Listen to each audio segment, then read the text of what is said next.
유튜브 시청자 여러분 안녕하세요. 빚진자TV 5번째 묵상으로 인사드립니다. 최근 어려운 여러가지 상황에 직면해 있습니다.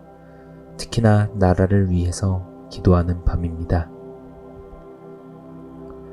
우리나라의 위정자들과 세계의 평화를 위해 기도합니다. 우리나라와 세계의 자유와 평화를 위해서 하나님이 도와주세요. 오늘 묵상하실 말씀은 창세기 22장 2절입니다. 여호와께서 이르시되 내 아들 내 사랑하는 독자 이삭을 데리고 모리아 땅으로 가서 내가 내게 일러준 한 산 거기서 그를 번제로 드리라.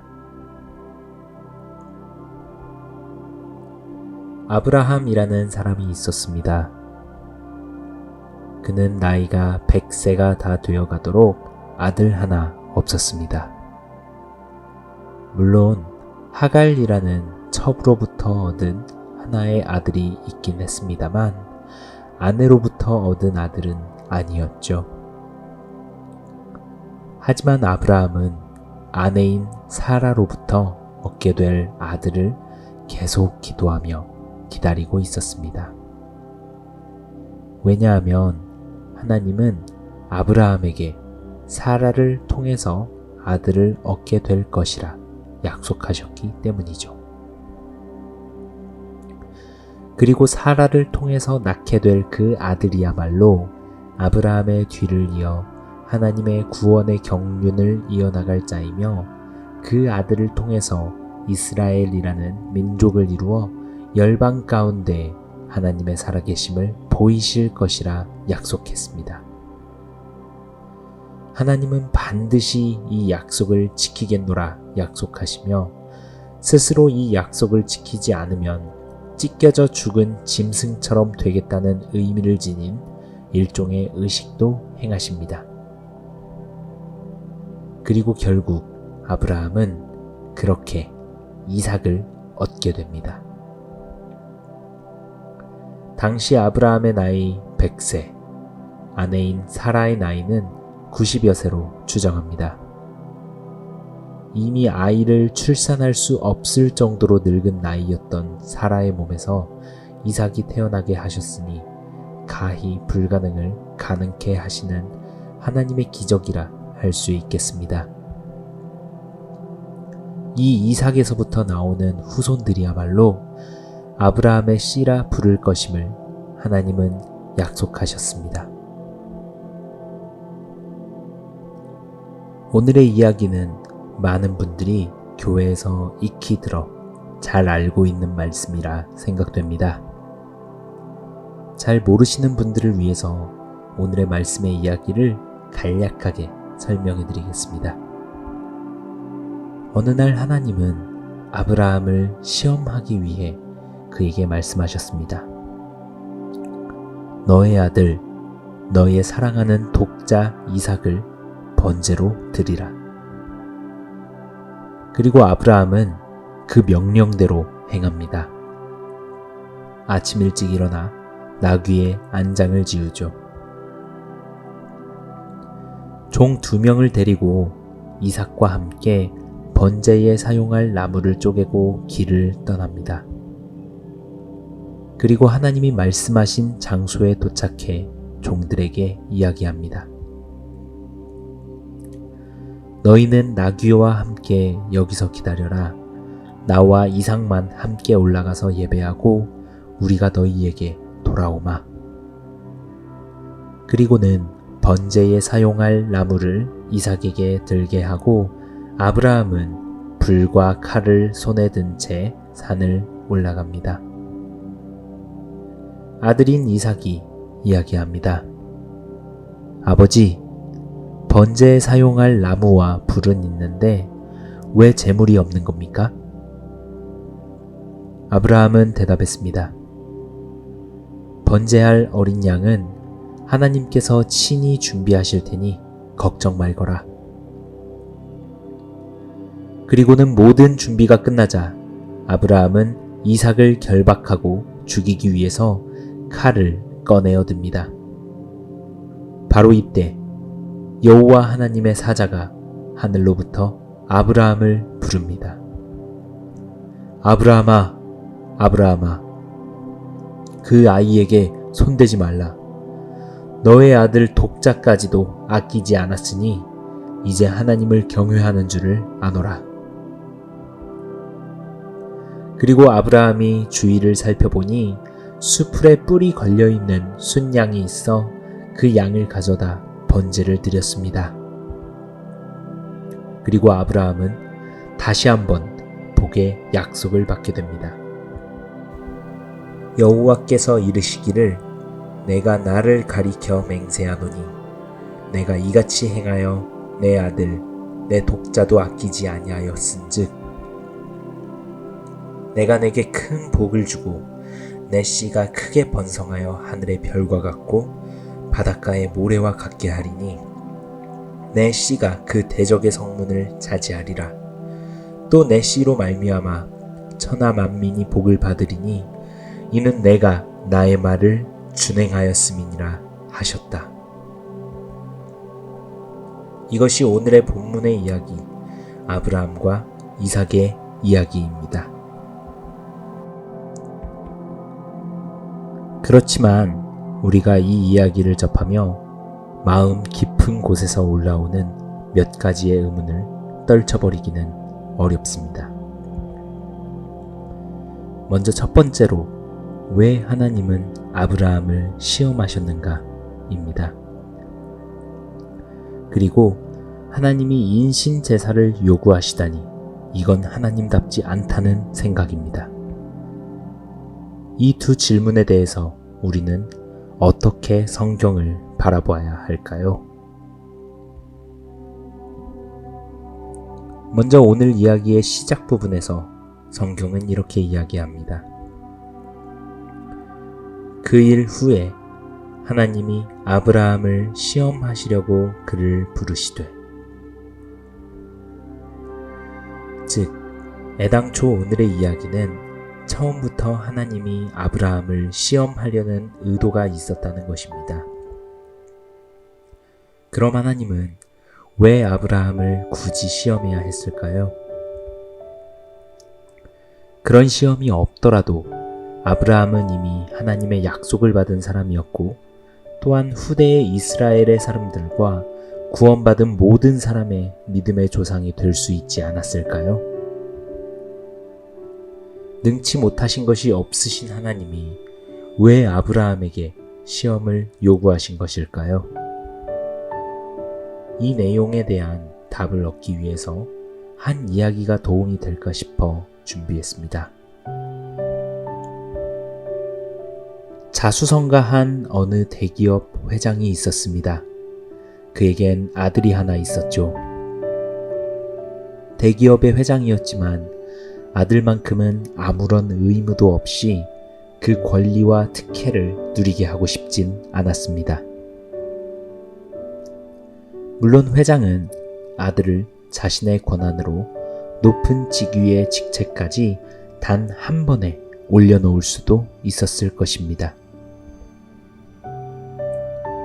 하지만 그것은 회장이 원하는 길이 아니었고 아들에게 본인의 실력을 스스로 증명해서 높은 직책에 올라와야 할 것을 요구했습니다. 그것이 주변 사람들에게도 그리고 후대의 자손들이 자기 아들을 바라보는 관점에도 크게 영향을 미칠 것을 알고 있었기 때문이죠. 아들은 가족사항에 대한 부분을 숨기고 말단 직원 인턴부터 시작해 정식으로 공채에 합격하여 사원으로 입사합니다. 회사에서 자신의 역량을 증명하는 데에는 많은 시간과 노력이 들어가야 했습니다. 결국 이 아들은 놀랍게도 훌륭한 성적으로 큰 성과를 회사에 안겨주었고 고위 직책에 올라갈 수 있었죠.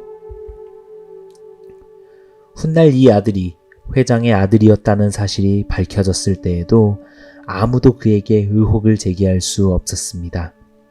스스로 증명하고 입증한 실력과 성과가 있었기 때문이죠. 물론 그 아들이 회장의 아들이라는 사실이 아무런 영향이 없었다고는 할 수 없겠죠. 왜냐하면 그 아들이 회사에서 훌륭하게 높은 성과를 보여줄 수 있었던 이유는 분명 그 아들이 성장하는 과정에서 많은 교육을 받을 수 있었기 때문이었을 테니까요. 회사에서 많은 성과를 내기 위해서는 좋은 교육을 어릴 적부터 받아 실력을 꾸준히 쌓아왔어야 했기 때문이죠. 물론 아들도 그 많은 교육을 소화하기 위해서 어렸을 적부터 많은 노력을 들였을 것입니다. 하지만 그 모든 교육은 아버지의 지원이 없었더라면 불가능했을 것이라 여겨집니다. 대학은 어떻습니까? 훌륭한 대학에서 좋은 교육을 소화하기 위해서 들어가는 교육의 비용 역시도 만만치 않을 것입니다. 많은 부분에서 직접적인 특혜를 받지는 않았겠지만 간접적으로는 부모의 영향력이 없다고 할 수는 없을 것입니다. 하지만 어릴 적부터 입사 전까지에 투자된 부모의 노력으로 이 아들이 승진의 특혜를 받았다고 이야기할 수는 없을 것입니다. 왜냐하면 결국 공채 시험을 통과해서 회사에 당당히 입사한 것은 순전히 아들의 몫이었고 회사 내에서 많은 프로젝트를 성공적으로 이끌며 실적을 이끌어낸 것도 아들의 몫이었기 때문입니다.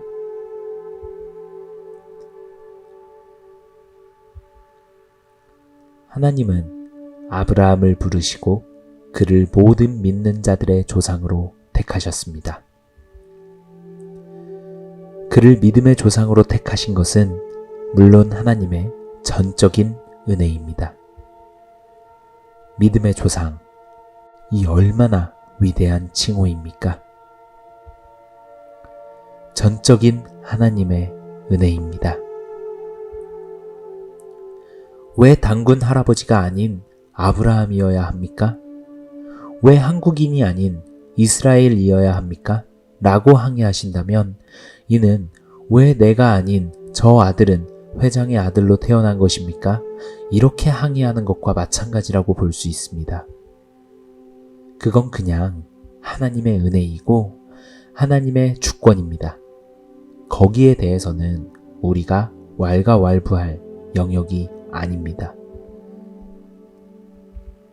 마치 당신이 한국인으로 태어난 것을 당연하게 생각하는 것처럼 하나님이 아브라함을 선택하신 것도 이스라엘을 선택하신 것도 당연하게 여기시는 것이 믿음이라고 생각합니다. 하지만 하나님은 아브라함을 선택하신 만큼 아브라함에게 요구하시는 것도 있으셨죠. 마치 그 회장이 아들에게 요구한 바가 있었던 것처럼 말입니다.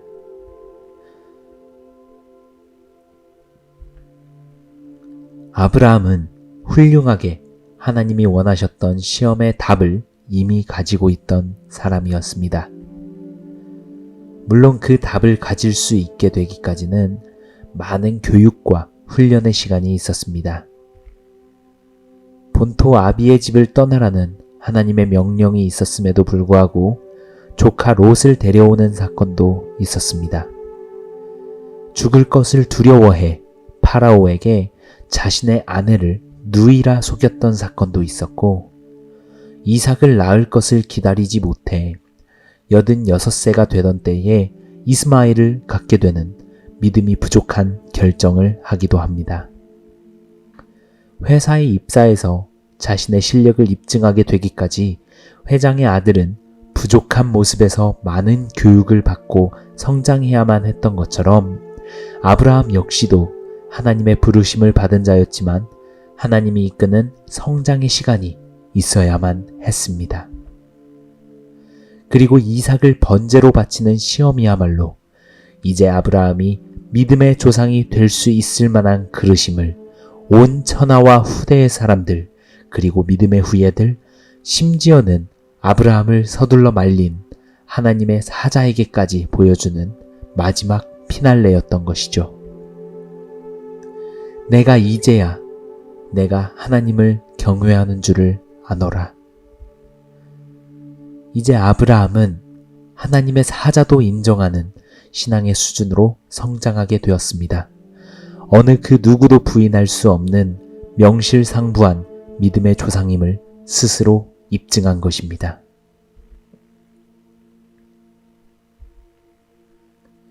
그렇다면 이제 두 번째 의문으로 넘어가도록 하겠습니다.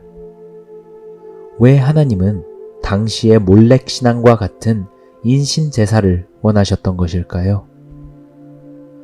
참고로 말씀드리면 몰렉 신앙은 페니키아 지방의 고대 신앙으로 아기를 아궁이에 넣어 제물로 바치는 예배 의식을 했던 그런 종교 신앙입니다.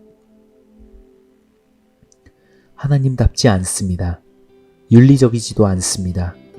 대체 하나님은 왜 이런 명령을 내리신 것일까요? 아들 이삭을 죽여서 태워버리는 번제로 바치라. 여기에 담겨있는 하나님의 마음은 무엇일까요? 먼저 말씀드리자면 하나님은 인신제사를 기뻐하시는 분이 결코 아닙니다. 너는 내 씨 중에 누구도 몰렉에게 주어 불을 통과하게 하지 말 것이며 너는 너희 하나님의 이름을 욕되게 하지 말지니라. 나는 주니라. 너는 이스라엘 자손에게 또 이르라. 그가 이스라엘 자손이든지 이스라엘에 거류하는 거류민이든지 그의 자식을 몰렉에게 주면 반드시 죽이되 그 지방 사람이 돌로 칠 것이요 나도 그 사람에게 진노하여 그를 그의 백성 중에서 끊으리니 이는 그가 그의 자식을 몰렉에게 주어서 내 성소를 더럽히고 내 성호를 욕되게 하였음이라. 그가 그의 자식을 몰렉에게 주는 것을 그 지방 사람이 못 본 채 하고 그를 죽이지 아니하면 내가 그 사람과 그의 권속에게 진노하여 그와 그를 본받아 몰렉을 음란하게 섬기는 모든 사람을 그들의 백성 중에서 끊으리라. 모두 레위기의 말씀입니다. 하나님은 인신제사를 드리는 것을 하나님의 이름에 욕되게 하는 것으로 율법에 규정하신 분입니다. 그리고 몰렉 신앙을 보이는 이스라엘 자손은 반드시 쳐 죽일 것을 명령하셨고 이를 못 본 채 하면 하나님의 진노가 있을 것이라 분명히 율법에 명시되어 있습니다. 이렇게도 인신제사를 극도로 싫어하시는 하나님이십니다. 하나님은 인간의 생명을 매우 소중히 여기시는 분이시며 피 흘리는 것을 싫어하시는 분이십니다. 그런 하나님이 아브라함에게는 이삭을 바치라는 명령을 내리십니다. 아브라함은 이 명령을 어떻게 받아들였을까요? 결론부터 말씀드리겠습니다. 아브라함은 이삭이 살게 될 것을 이미 알고 있었고 그것이 하나님답지 않은 명령이라는 것도 알고 있었을 것입니다. 하나님은 결코 이삭을 죽이거나 이삭의 후예를 없애버리실 분이 아니라는 것도 알고 있었죠. 이삭을 번제로 드렸을 때에 죽음을 뛰어넘는 그 이상의 하나님의 어떤 계획이 있을 것이라 믿은 것이죠. 아브라함은 괜히 믿음의 조상이 아닙니다. 물론 먼저 아브라함을 택하시고 그 믿음의 경지까지 훈련하신 분은 하나님이시지만 아브라함은 그 훈련의 과정을 충실히 따라 주었으며 믿음의 조상에 걸맞는 수준에 이를 수 있게 된 것입니다. 아브라함은 이삭이 부활할 것이라 믿고 있었습니다. 다시 한번 말씀드립니다. 아브라함의 신앙은 부활 신앙이었습니다. 먼저 아브라함이 이삭과 산을 오르기 전 종들에게 던진 그의 말을 보도록 하겠습니다. 이에 아브라함이 종들에게 이르되 너희는 나귀와 함께 여기서 기다리라. 내가 아이와 함께 저기 가서 예배하고 우리가 너희에게로 돌아오리라 하고. 분명 아브라함은 종들에게 기다리라고 말하며 이삭과 함께 가서 예배하고 우리가 돌아오겠다고 이야기합니다. 물론 개역 한글과 공동번역 현대인의 성경에는 돌아오는 대상이 명확하게 아브라함과 이삭이 함께 오겠다는 말은 없습니다만 원어 성경의 본문을 직역하면 왜나 슈바 그리고 우리가 돌아올 것이다 라는 복수 형태의 동사가 명시되어 있다고 성경학자들은 이야기합니다. 아브라함의 부활 신앙을 뒷받침해주는 증거는 또 있습니다. 바로 히브리서 11장의 말씀입니다. 그에게 이미 말씀하시기를 내 자손이라 칭할 자는 이삭으로 말미암으리라 하셨으니 그가 하나님이 능히 이삭을 죽은 자 가운데서 다시 살리실 줄로 생각한지라 비유컨대 그를 죽은 자 가운데서 도로 받은 것이니라. 18절의 말씀에서 아브라함은 하나님으로부터 약속을 받은 바 아브라함의 자손이라 불리게 될 사람들은 바로 이삭으로 말미암게 되리라는 믿음이 그에게 있었기 때문에 19절에서 아브라함은 하나님이 이삭을 살릴 것으로 믿고 있었다는 내용이죠. 이미 이러한 부활신앙이 있던 아브라함이었기에 하나님의 명령에 순종할 수 있었던 것입니다. 즉, 아브라함은 하나님이 이삭을 살리실 것을 알고 있었고 하나님 또한 아브라함은 이삭을 기꺼이 번제로 드릴 수 있을 것이라 서로가 서로를 잘 알고 있었던 것이죠. 이 시험은 답을 알려주고 보는 지필고사처럼 처음부터 결과가 자명했던 시험이었습니다. 전적인 신뢰와 믿음의 관계, 그것이 아브라함과 하나님의 관계였던 것입니다.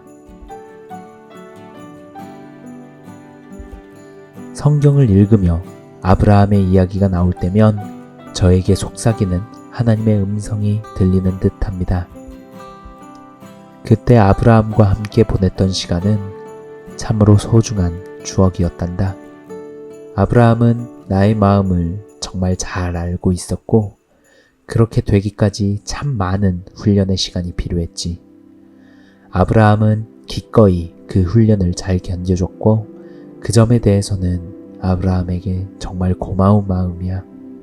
그리고 난 너 역시도 아브라함의 믿음의 후예답게 그 믿음으로 나의 마음을 잘 알아주는 신앙을 이어갔으면 좋겠구나. 아브라함은 정말 대단한 사람이었습니다. 물론 그를 택하시고 믿음의 조상이라는 그릇으로 훈련하신 분은 바로 하나님이시죠. 하지만 그 훈련의 과정을 따라준 아브라함 역시도 믿음의 조상이라는 칭호가 적합한 사람이었습니다. 그리스도 안에 있는 우리 믿는 모두는 아브라함의 믿음의 후예들입니다. 비록 우리가 그 혈통이 아브라함의 직계 후예인 유대인인 것은 아니지만 나무의 원뿌리에서 나오는 줄기에 새로운 다른 나무의 가지를 접붙인 것처럼 말이죠. 믿음의 조상의 선례를 따라 우리도 전적으로 하나님을 의지하고 하나님의 마음을 깊이 아는 그런 사람들이 되었으면 좋겠습니다.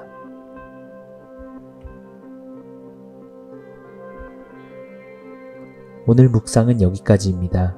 구독과 좋아요, 알림 설정은 저에게 큰 힘이 됩니다. 빛인자TV 시청자 여러분 모두 평안하세요. 샬롬.